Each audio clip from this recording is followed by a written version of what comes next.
So, lads, I'm in a major rush. I got to go out, coach a game, and I'm already potentially going to be late. Thank God, I'm like third assistant coach. Either way, I don't know why I'm scrolling down. We saw this from Alexa Philippou. This is important. So, a couple of days ago, this is from Breanna Steward.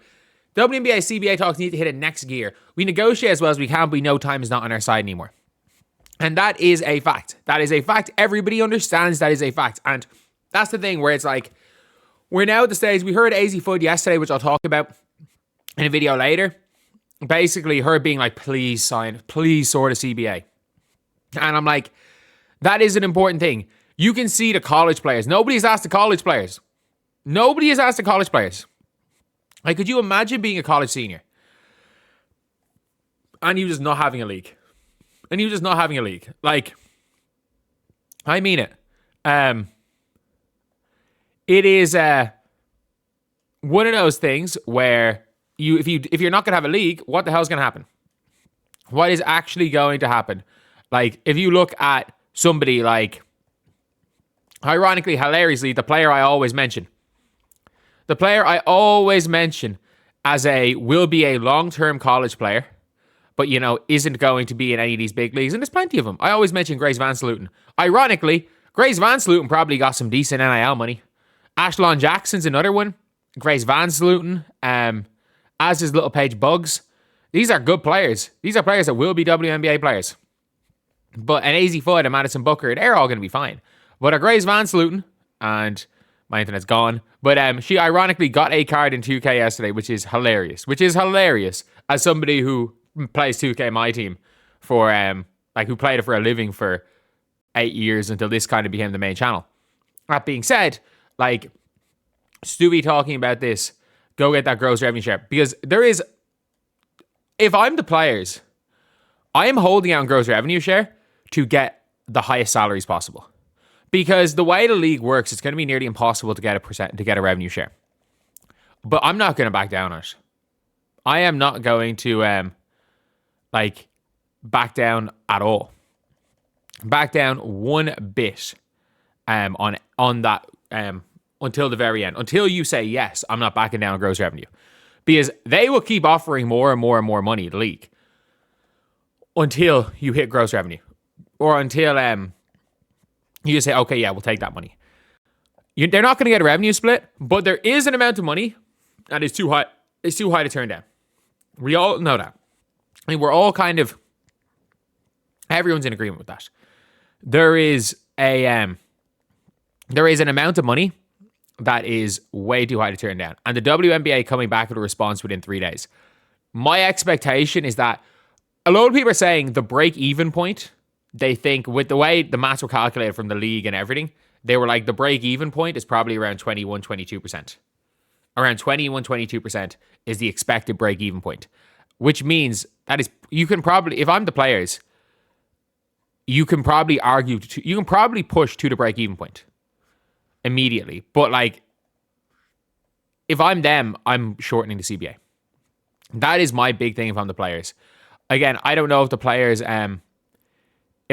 have gone and if that's something that they're trying to do. I would absolutely do whatever I can to shorten the CBA. Because if you guys can shorten the CBA as players, you're sorted.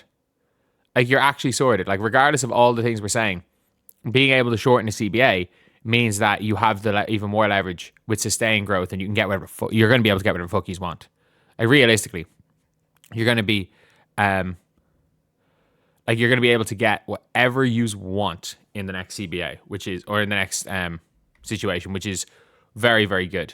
But I would look to shorten that if I was the players. I don't know if the players want to do that. I don't know if the league wants to do that because they're like, okay, yeah, you know, it's every CBA thing increases the chances of a work stoppage. But at the end of the day,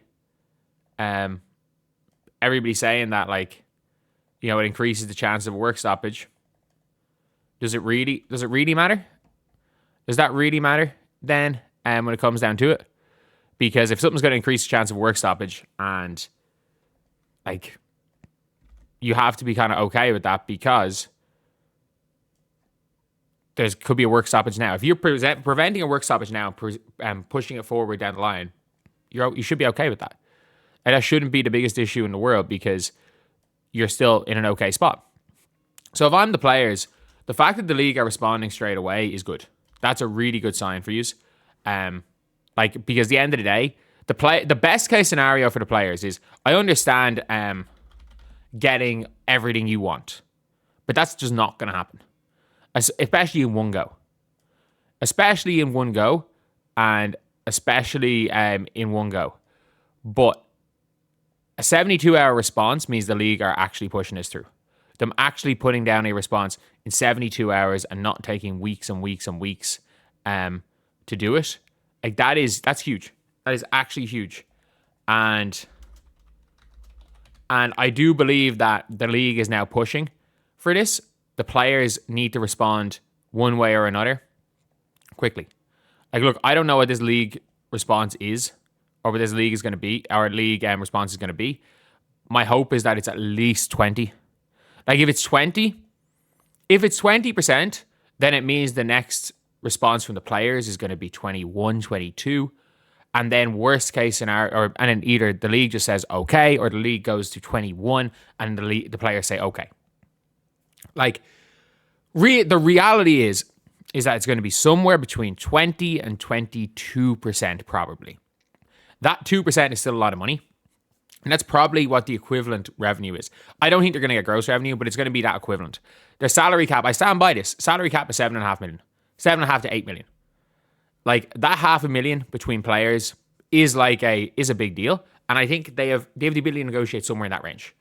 And they absolutely have the ability to negotiate in that range. And I think all said and done, the players are going to get a really good deal. The league is going to feel like they're fucked, but long term they're going to be fine. I think all in all, the likelihood of there being a season is much higher. Is much higher right now. So yeah, let me know what you guys think in the comment section below. Like, I'm glad Stewie's kind of mouthpiece because, like, first of all, like, I actually don't think, in fairness, I think everything Fee said recently has been fine. I don't think Neck has said anything bad. But like, when it comes to a lot of the fans, the fact that, like, there needs to be an anti-Natasha Cloud. There needs to be somebody on the other side of that speaking. And Natasha Cloud is claiming to speak on behalf of, she keeps using we and speaking on behalf of the players. And that's one of those things where, like, you need somebody in the players association that's really pushing for there to be a season. Even if it turns out Stewie's one of the people that are, like, against it, publicly, it does help. It does help. Whether that be Stewie, NECA, do not fold. Do not fold. Like, this is hilarious. People are like, oh, it's folding. Dude, the WNBA there's no scenario where the players fold right now. There's actually not. The original, they have probably 6x the salary cap. There is no scenario where they will be folding. Trust me on that one. So anyway, see you guys.